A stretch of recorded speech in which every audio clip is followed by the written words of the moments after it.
Irmãos, antes de tudo eu quero mais uma vez manifestar minha pública gratidão a Deus pela oportunidade de estar novamente com os irmãos.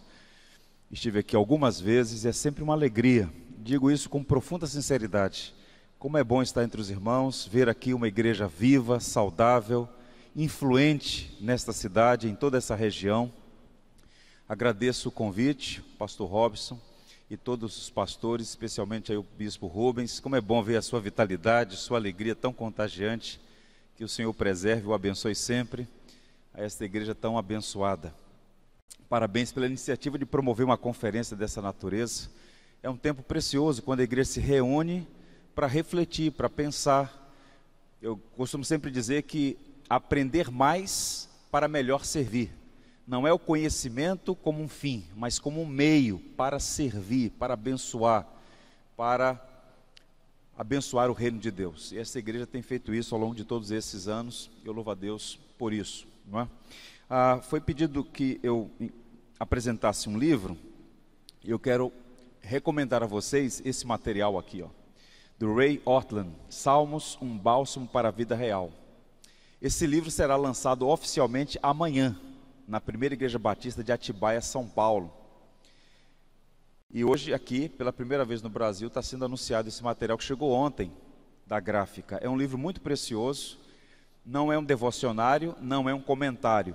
É um livro cujo objetivo é promover o crescimento espiritual a partir de um diálogo com o texto bíblico.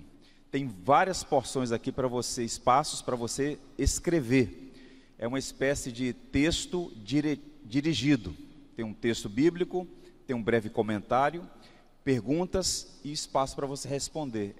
Tem um objetivo para promover o seu crescimento espiritual. E os salmos, como ainda há pouco foi dito aqui pelo bispo Rubens, é um poderoso recurso no decurso da história da igreja para a adoração e a oração.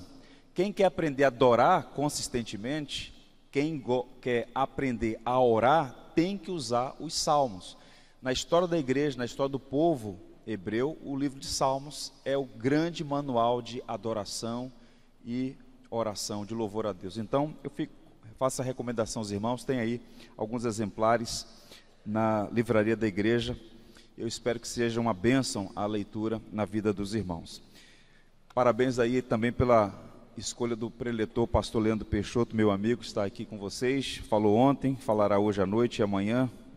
Irmão querido, que tenho certeza que o Senhor há de usá-lo poderosamente para servir esta igreja. Dito isto, peço aos irmãos que abram as escrituras na carta de Paulo aos Efésios.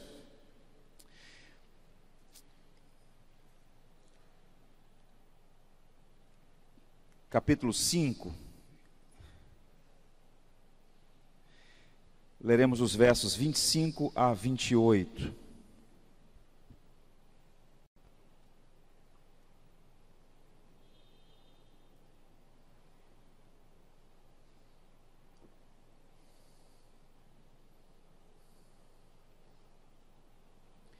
Efésios capítulo 5, versos 25 a 28.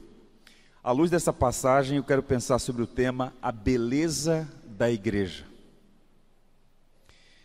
Diz assim a viva e eficaz palavra de Deus: Maridos, amai vossa mulher, como também Cristo amou a igreja e a si mesmo se entregou por ela, para que a santificasse, tendo-a purificado por meio da lavagem de água pela palavra, para a apresentar a si mesmo igreja gloriosa, sem mácula, nem ruga, nem coisa semelhante, porém santa e sem defeito. Que o Senhor nos abençoe. O jornal Washington Post, em uma matéria publicada no dia 8 de abril de 2007, notificou algo muito interessante, que pode ser acessado ainda hoje, está lá. Se você entrar na página online deles e colocar a matéria, você vai ler na íntegra. Na cidade de Washington, capital dos Estados Unidos, uma cidade expressiva, grande, movimentada, em uma estação de metrô, no final do dia de uma sexta-feira, no horário do rush, movimentadíssima, um homem vestido de calça jeans, camisa de malha, com boné, com um símbolo de um time de beisebol, com um case de um violino, se apresenta, tira o case, um violino, e começa a tocar. Quem olhava de fora, parecia ser apenas mais um entre tantos artistas de rua, como acontece aqui no Rio, por exemplo. Alguém tocando um instrumento musical numa praça pública, junto a uma estação de metrô. E ele então tocou naquele dia, por 43 minutos, 6 peças clássicas. Quem era aquele homem? Joshua Bell. Ele começou a tocar aos 4 anos de idade. É um dos mais prestigiados músicos do mundo. E o violino que ele estava usando naquela sexta-feira na estação de metrô em Washington é um Stradivarius, feito à mão em 1713, avaliado em 3,5 milhões de dólares. E por 43 minutos ele tocou ali. E as pessoas passavam correndo para lá e para cá. Apenas 8 pessoas pararam para ouvir o Joshua Bell tocar aquelas 4 peças por 43 minutos. E qual é o ponto? Ele foi contratado para fazer aquilo. E a mensagem comunicada pelo jornal era sobre a ditadura da pressa. Nós vivemos numa cultura marcada pela ditadura da pressa. Está todo mundo correndo, está todo mundo agitado, está todo mundo de um lado para outro. E nessa correria, as pessoas vão perdendo as melhores oportunidades. Quem poderia imaginar que um dos maiores músicos do mundo estaria tocando de graça numa estação de metrô e apenas 8 pessoas pararam para dar atenção? Pensando na vida da igreja, há muita gente que não consegue ouvir os acordes da graça, não consegue enxergar a beleza da igreja por conta dessa agitação. A quantidade de cristãos agitados, ansiosos, precipitados, que estão, embora nominalmente nos círculos denominacionais, nas igrejas, mas que não enxergam a beleza e não conseguem apreciar a Deus pela beleza da igreja, é uma coisa impressionante. Se eu pudesse linkar ou elencar os 5 principais problemas da igreja evangélica brasileira, eu diria sem sombra de dúvida alguma que um dos principais problemas é a falta de entendimento sobre o que é ser igreja. É muito diferente ser membro de uma igreja e entender o que é ser igreja. É impressionante a quantidade de pessoas que não conseguem, repito, enxergar a beleza da igreja. Na década de 60 do século passado, surgiu um movimento nos Estados Unidos que ainda hoje tem afetado pessoas no mundo inteiro. Um movimento revolucionário que dizia: Cristo sim, igreja não. Muitas daquelas pessoas sofridas, machucadas em ambientes religiosos abusivos. Cristo é maravilhoso, Jesus é bom demais, mas igreja não, pastor não. Mas é impossível ser cristão sem estar conectado à igreja. Há uma unidade orgânica entre a cabeça e o corpo, entre Cristo e o seu povo. E para que nós entendamos essa unidade entre Cristo e a igreja, para que enxerguemos a beleza da igreja, para que ouçamos os acordes da graça que são tocados na ambiência da fé, quando o povo de Deus se reúne para adoração pública ao Deus vivo, nós precisamos pensar sobre a igreja. E essa é uma das razões pelas quais essa igreja promoveu essa conferência. Pensar sobre a igreja de Cristo. A carta de Paulo aos Efésios é muito instrutiva. Era a carta preferida de João Calvino. É uma carta curta, 6 capítulos, 155 versículos, e ela trata as principais doutrinas da fé, nos 3 primeiros capítulos, e nos 3 últimos capítulos, vários imperativos éticos, questões de natureza moral.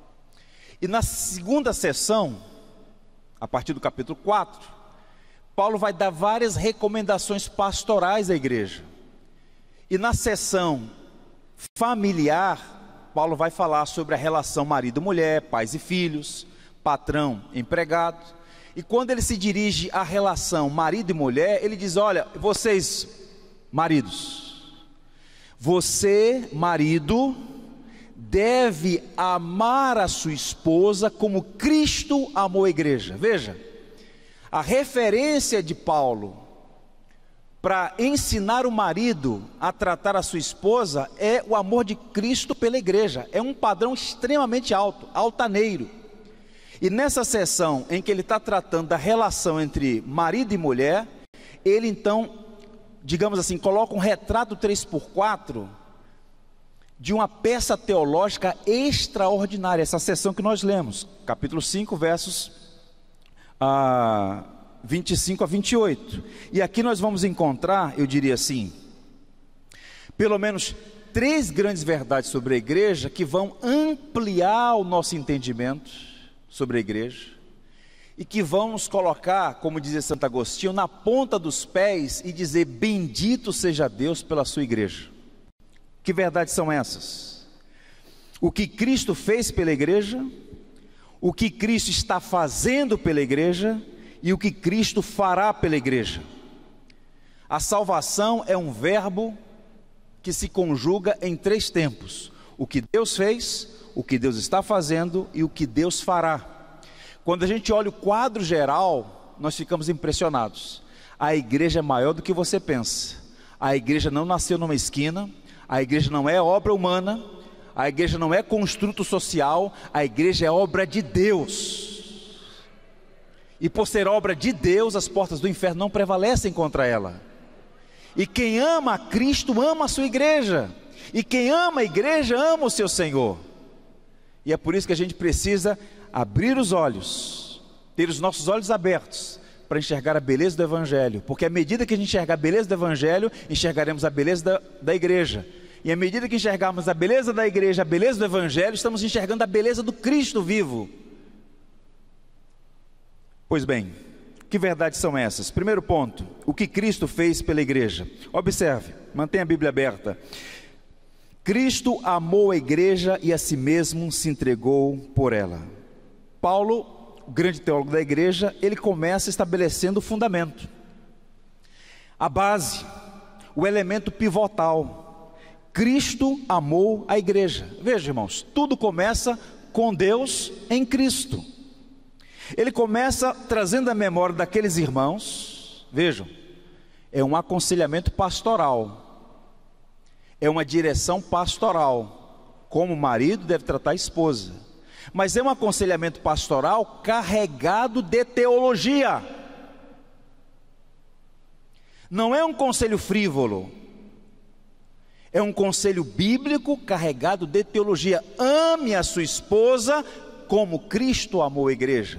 Então, nessa afirmação, ele vai dar aqui preciosas verdades para nós, e a primeira é esta: tudo começou com o amor de Cristo pela igreja e não o contrário. Para entender a grandeza desse amor de Cristo pela igreja, é preciso considerar algumas coisas aqui. A primeira delas é o verbo amar, e a maneira como Paulo empregou esse verbo aqui. Vocês sabem que o Novo Testamento foi escrito na língua grega, que é uma língua riquíssima. Na língua grega, há 4 palavras para o verbo amar. Recomendo a vocês a leitura da obra de C.S. Lewis, 4 Amores, onde ele vai fazer uma exposição sobre esses 4 verbos, essas 4 palavras que expressam o verbo amar. Pois bem, a palavra que ele usa aqui é o verbo agapau, que a gente conhece o substantivo ágape, que é muito conhecido no cenário evangélico. Ágape, tem vários ministérios, ministério ágape, é a palavra amor, ou o verbo amar, que significa amor sacrificial. É um amor que se entrega, que se dá, e é justamente esse o amor através do qual Cristo se dá por nós. É interessante notar ainda o tempo verbal porque está no auristo, que só existe na língua grega. Fomos amados desde a eternidade. Cristo amou a igreja na eternidade, revelou seu amor por ela no tempo, especificamente na cruz de Cristo.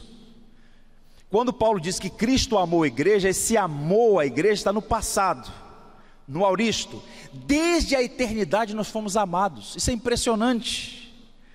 É o mesmo sentido, por exemplo, que Jeremias usa quando diz assim lá no capítulo 31, verso 3: de longe se me deixou ver o Senhor dizendo, com amor eterno eu te amei, por isso com benignidade te atraí. Veja, Cristo amou a igreja quando? Quando é que Cristo te amou? Fala para mim. Foi no dia da sua conversão? Sim, mas não começou ali. Cristo te amou quando você ainda não tinha nascido. Cristo te amou desde a eternidade. A nossa mente é pequena para entender isso, é limitada, mas o fato objetivo é que Ele nos amou desde a eternidade. Paulo vai dizer isso na segunda carta aos Tessalonicenses: mas nós devemos sempre dar graças a Deus por vocês, irmãos amados do Senhor, porque desde o princípio Deus os escolheu para serem salvos mediante a obra santificadora do Espírito e a fé na verdade. Ele os chamou para isso mesmo, por meio do nosso Evangelho, a fim de tornarem posse da glória de nosso Senhor Jesus Cristo. Paulo está dizendo, 2 Tessalonicenses 2, versos 13 a 14, que nós devemos dar graças a Deus, porque Ele nos escolheu desde o princípio, nós que fomos amados por Ele. Irmãos,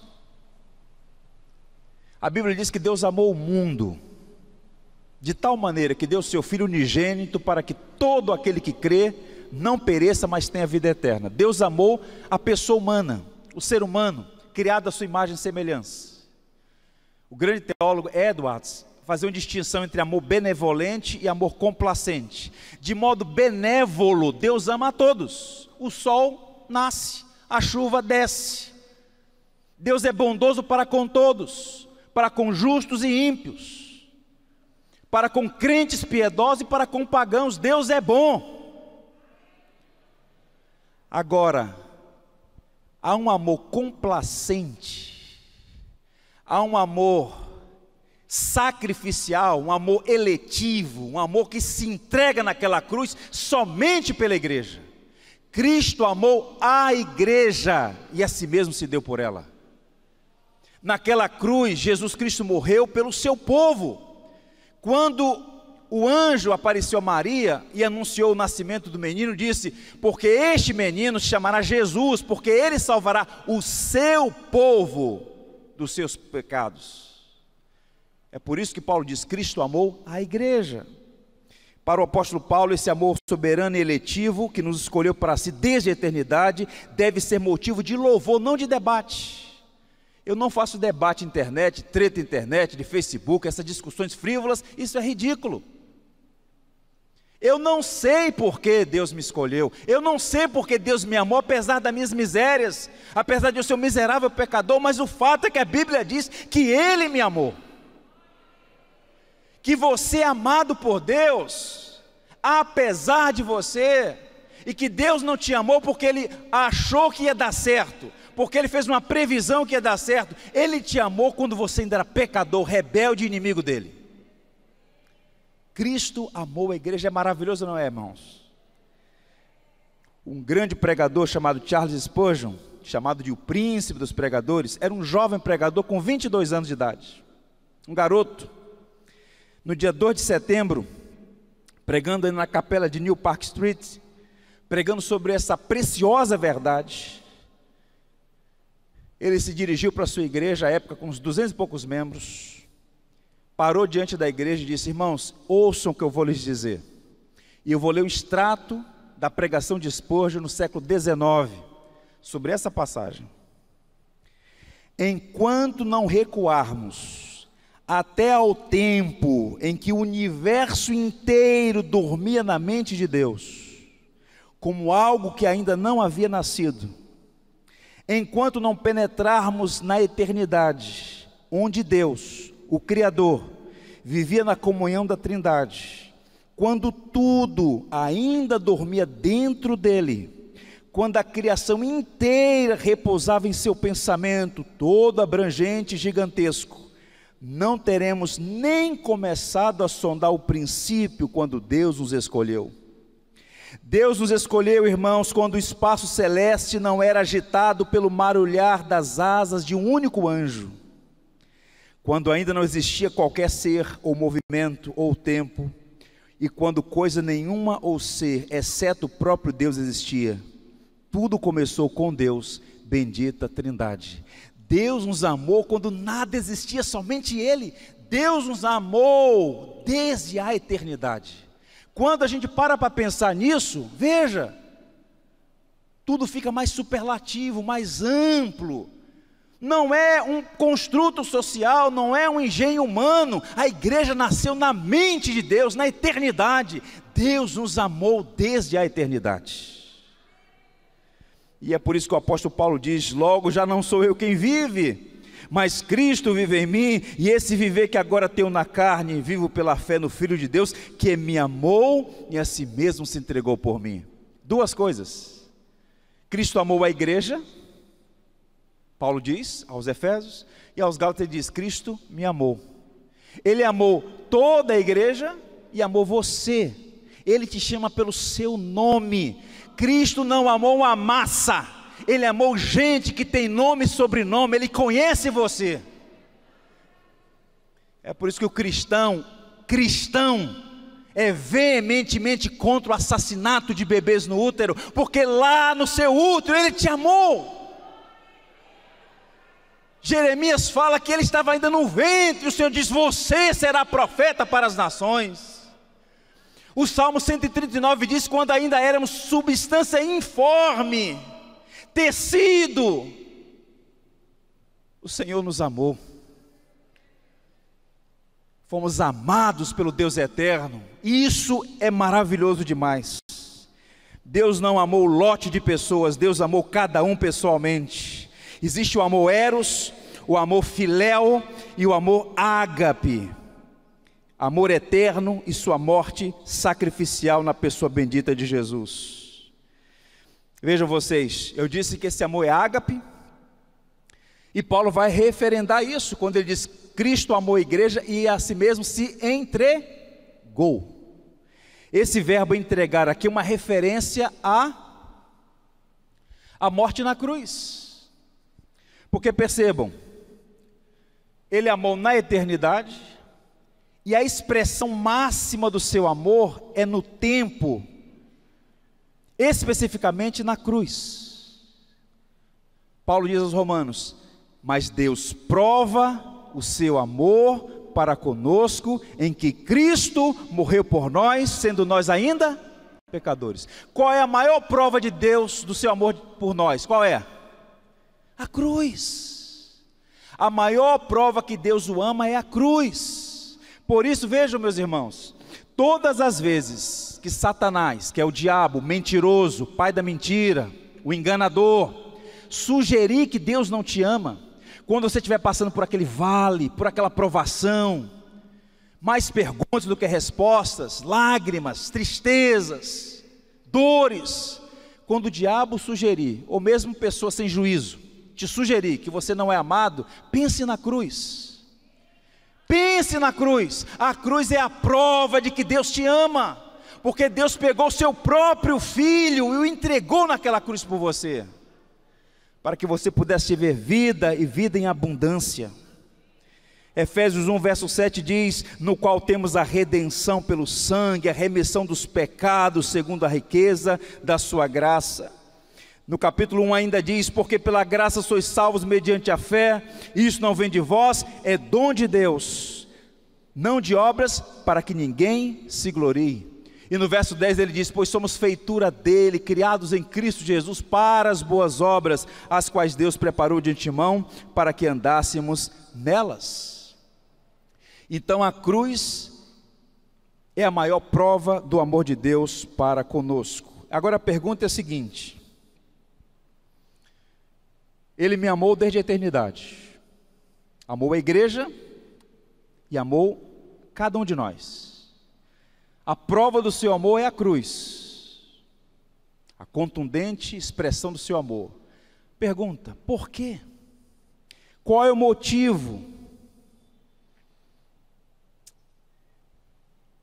Vou ler uma resposta para vocês. O amor entre as pessoas é despertado por alguma coisa encontrada no amado. O amor entre as pessoas é despertado por alguma coisa encontrada no amado. Mas o amor de Deus é livre, espontâneo, sem causa nem inspiração. Deus ama pessoas porque escolheu amá-las. Deus escolheu amar. Não foi uma previsão, não foi porque você é bom, não é porque você é justo, não é porque você é inteligente, não é porque você é melhor do que os seus parentes. É porque Ele escolheu soberanamente. Que Deus bom e maravilhoso, louvado seja o seu nome. É por isso que João resume tudo ao dizer assim: nós o amamos porque Ele nos amou primeiro. Vamos repetir? Nós o amamos porque Ele nos amou primeiro. O nosso amor é resposta ao amor dEle. Isso é maravilhoso, irmãos. Isso é maravilhoso. Eu não sei se eu já contei essa história aqui, mas é sempre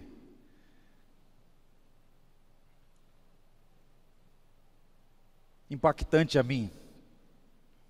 E eu tive a oportunidade de ouvi-lo falar isso numa conversa em 2012, quando ele pregou em nossa igreja, o Paul Washer. O Paul Washer hoje é um conhecido pregador nos Estados Unidos, mas ele por muito tempo viveu longe do Senhor. E certa vez perguntaram a ele, e ele confirmou essa história: o que é que te motiva a pregar com tanta intensidade, sair pelo mundo falando do Evangelho? Ele é muito emotivo quando prega, firme, por vezes. E ele contou a história dele. Ele disse que certa vez acordou no apartamento, ainda muito jovem, e de repente ele sentiu, na verdade, uma coisa estranha, molhada no rosto dele.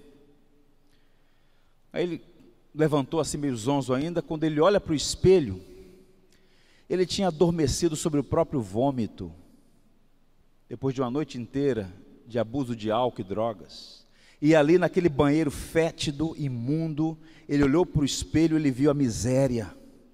Ele começou a chorar sobre o peso dos seus próprios pecados, falou: Senhor, tem misericórdia de mim. E ele disse: ali, imundo pecador, eu fui amado apesar de não merecer. Graça é isso, é amor aos que não merecem. Você não merece, mas Deus escolheu te amar. Bendito seja o seu nome por isso.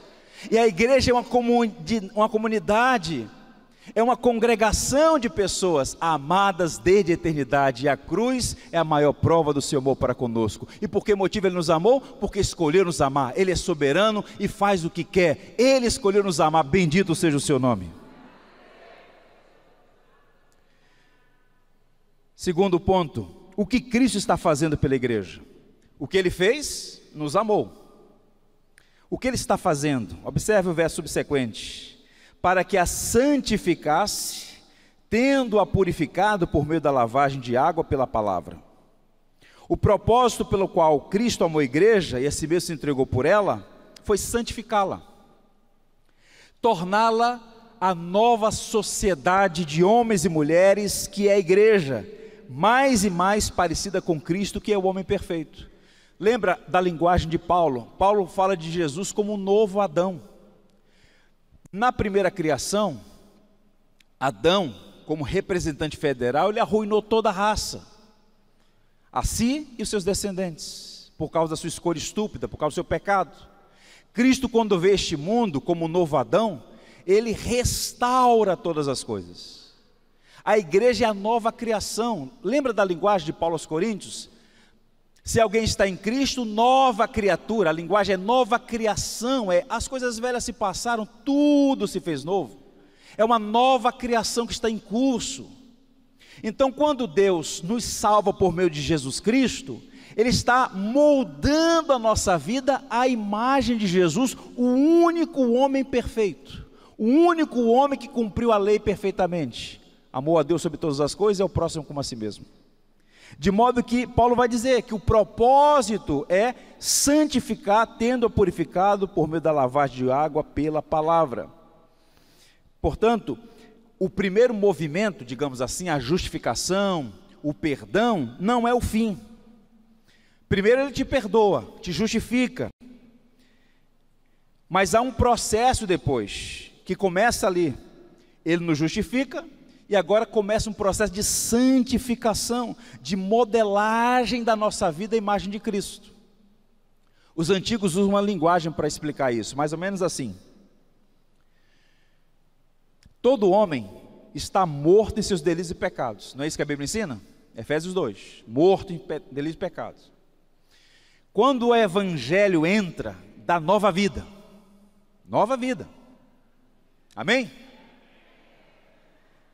Nova vida, esse é um nome bonito, é um nome bíblico. Tira das trevas para a luz. Esse traslado é a única vez que acontece. Essa regeneração é a única vez que acontece. Essa justificação é uma única vez, é irrepetível. Já está salvo. Das trevas para a luz. Agora, já foi salvo. Agora o que está acontecendo? Ele começa a ser salvo. Já foi salvo e está sendo salvo. Ele já foi tirado do inferno. Agora o Senhor está tirando o inferno de dentro dele.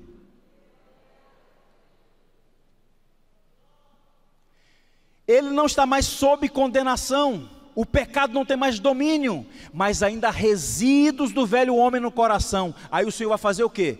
Trabalhar, santificar. Como? Pela palavra, pela oração, pelas provações, pela comunhão dos santos. Deus vai usar meios de graça para moldar a nossa vida. E muitas vezes as provações são os meios que Deus usa para descascar o velho Adão que ainda há em nós. Tirou do inferno, agora está tirando o inferno de dentro de nós. Justificou, está santificando e um dia vai glorificar. O pecado será impossível. É por isso que nós vamos ser melhores do que Adão. Adão podia pecar e não pecar. No céu é impossível pecar. Porque nós seremos, segundo 1 Coríntios 15, revestidos de imortabilidade. 2, incorruptibilidade. O que é ser incorruptível? Não passível à corrupção. Impossível pecar. Uma natureza incorruptível, semelhante a de Cristo. Louvado seja o nome do Senhor. É isso que Ele está fazendo em nós. Uma sociedade perfeita, à imagem dEle. Que maravilha, irmãos, que coisa maravilhosa é ser membro da igreja de Jesus. Não se assente na roda dos escarnecedores. Há muito crítico de igreja. Está todo mundo falando mal de igreja, falando mal de pastor. A igreja é uma coisa maravilhosa. Meus irmãos, percebam, fazendo um recorte pessoal aqui, uma memória, uma reminiscência. Cresci numa ambiência cristã. A mulher mais santa que eu conheço é minha mãe, mulher de Deus. E numa daquelas reuniões de família, de final de ano, família grande, um dos meus tios estava muito machucado e teceu comentários muito negativos em relação à igreja. Soltou o verbo. E aí, aquela situação assim no ambiente, assim. Aí minha mãe puxou a mim e o meu irmão, saímos. Aí ela chamou, falou assim no canto: olha, esqueça o que ele falou. Só há uma pessoa que pode criticar a igreja: aquele que tem lágrimas nos olhos. Se a crítica é fruto do amor, tem que ser ouvida. Mas se é fruto de amargura, deixa para lá. A igreja é a noiva de Cristo. Tomem cuidado para não falar mal da noiva de Cristo, porque ele é ciumento. Toma cuidado, irmão, toma cuidado. A igreja é esta obra maravilhosa que Deus está fazendo desde a eternidade. É uma comunidade de pecadores. Há fraquezas, há nódoas morais, há limitações. Paulo diz: dos pecadores eu sou o principal. Pastores são imperfeitos, a igreja é imperfeita, mas nós somos o povo que Deus escolheu e está trabalhando em nós. E é maravilhoso ser membro do corpo de Cristo. Por isso Paulo vai dizer a Tito: aguardando a bendita esperança e a manifestação da glória de nosso grande Deus e Salvador Jesus Cristo, o qual a si mesmo se deu por nós, com o propósito de remir-nos de toda iniquidade e purificar para si mesmo um povo exclusivamente seu, zeloso de boas obras.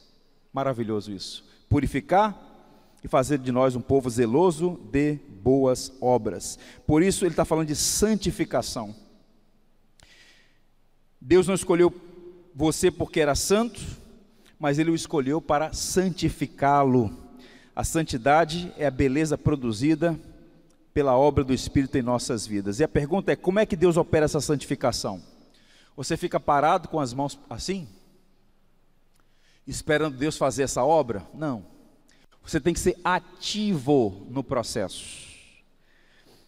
Observe que ele vai dizer: tendo purificado por meio da lavagem de água pela palavra. Isso significa dizer, a igreja romana sugere, que aqui está explicando aqui, ou Paulo está sugerindo aqui, a regeneração batismal, que é um erro.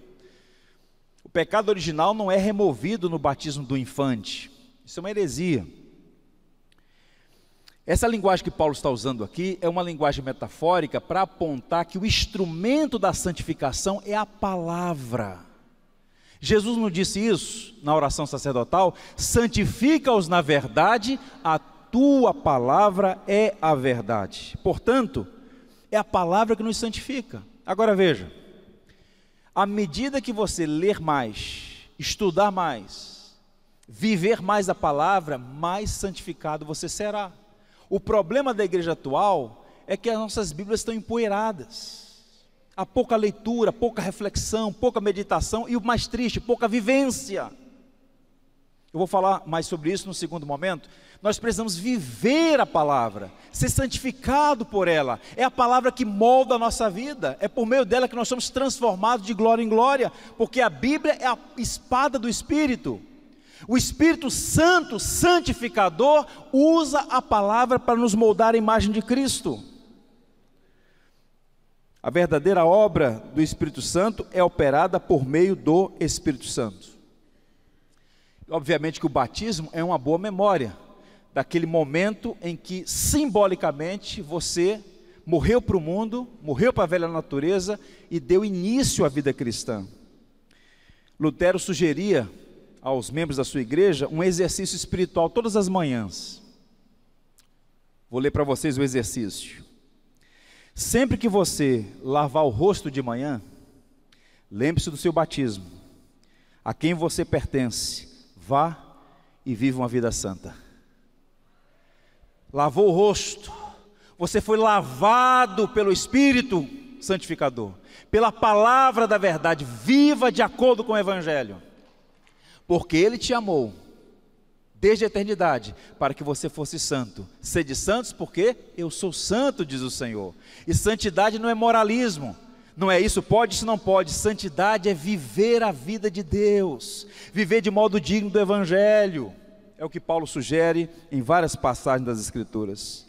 E por fim, o que Cristo fará pela igreja, a última parte do verso: para apresentar a si mesmo igreja gloriosa, sem mácula, nem ruga, nem coisa semelhante, porém santa e sem defeito. Vejam, toda essa perícope tem uma construção verbal didaticamente ajustada aqui. Amou, passado. Santificar-se, presente. Para apresentar, futuro. Ele está literalmente falando do que Cristo fez, do que Ele está fazendo e do que Ele fará. Cristo nos amou, está nos santificando, e no futuro Ele vai completar a obra que começou em nós. E a expressão aqui, irmãos, é uma das coisas mais lindas da Bíblia.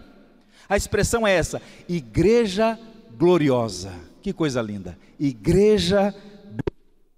Som, olha, até tremeu aqui. Igreja gloriosa. O que significa dizer isso? O objetivo imediato é a santificação. O objetivo final é a glorificação. A justificação é um fato, já aconteceu, você está salvo. A santificação é um processo, está acontecendo, você está sendo salvo. A glorificação é uma promessa, vai acontecer, você será salvo. É o que Paulo diz aos Filipenses: aquele que começou a boa obra em vós, há de completá-la até o dia de Cristo Jesus. Ele vai completar a boa obra que começou em nós. E a linguagem que ele usa aqui é a linguagem de casamento, de noiva. Ele fala de beleza aqui, sem mácula, nem ruga, nem coisa semelhante, porém santa e sem defeito. E Paulo está escrevendo a partir de um pano de fundo da cultura judaica antiga. Como eram os casamentos antigos? E eu caminhando para o final. Como eram os costumes nupciais no mundo bíblico? Havia 3 fases. Havia o compromisso, que era mais sério do que o noivado de hoje. No compromisso, havia votos em que os pronunciados e aceitos pelas testemunhas faziam um compromisso público com os pais e já estavam, digamos assim, legalmente casados. Era o caso, por exemplo, de José e Maria. Eles não viviam como marido e mulher, mas eram legalmente casados perante a comunidade. Havia a preparação para o casamento, em que o noivo ia providenciar os meios para pagar o dote da noiva, e a noiva providenciava embelezar-se, preparar-se para o casamento, aguardava lá o seu noivo. E havia a terceira fase, que era a festa nupcial, o casamento em si, o ato do casamento. Vejam, a relação de amor entre Cristo e a igreja é comparada à relação entre o esposo e a esposa. A igreja está comprometida com Cristo, está legalmente casada com Cristo. Cristo já pagou o dote, você pertence a Cristo, porque Ele já pagou por você. Qual foi o preço? O sangue. Ele nos comprou com o precioso sangue. Agora, a festa ainda vai acontecer. As bodas do Cordeiro. Esta festa gloriosa ainda vai acontecer. Até lá, meus irmãos, a igreja está nesse processo, se adornando para o seu noivo. Ele vai apresentar a igreja a si mesmo, sem mácula, nem ruga, nem coisa semelhante, porém santa e sem defeito. Ele está preparando a sua noiva para si mesma. É uma linguagem metafórica para dizer que esta relação, este relacionamento entre Cristo e a igreja é a coisa mais linda que existe. A igreja é dele, foi comprada por ele, ele ama a sua igreja. E a prova que nós somos dele é que nós o amamos. Eu sou do meu amado e ele é meu. Louvado seja o seu nome. Sem mácula, não há nódoas morais. Sem rugas, não há nada de desgaste físico nem sofrimento. Santa, irrepreensível. Louvado seja o nome do Senhor. Bendito seja Deus. Como é bom saber disso. Eu sei que muitos aqui gostam de futebol. Eu também gosto. O meu time anda sofrendo demais. Mas no final a cruz vai vencer, né, meus irmãos?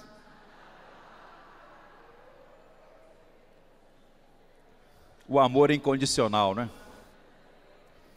Mas percebam, independente do seu time de futebol, eu às vezes ouço assim os comentaristas e aqueles que fazem a narração de futebol, quando tem um jogo assim espetacular, como dos dias gloriosos da seleção brasileira, aqueles times espetaculares, uma final de Copa do Mundo, aí o narrador diz assim: olha que maravilha, o estádio lotado, o futebol tal, empolgado, o futebol, o maior espetáculo da terra.